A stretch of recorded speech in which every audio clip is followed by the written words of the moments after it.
ল'ৰাবিলাকে পৰীক্ষা দি আছে আৰু বিভিন্ন কাৰুকাৰ্য চলি আছে। আপোনালোকে কাৰুকাৰ্যবোৰ চাই ল'ব।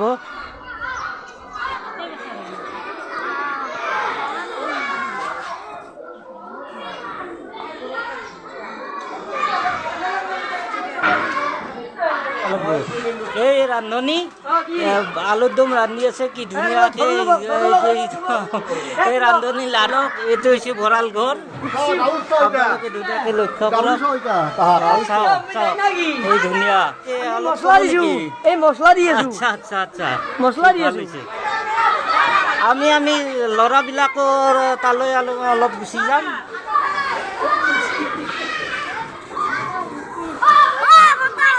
এইবিলাক ল'ৰাবিলাকে ধুনীয়াকে পৰীক্ষা দি আছে। পৰীক্ষা দি উঠি শেষ কৰি হাল্লা কৰি আছে।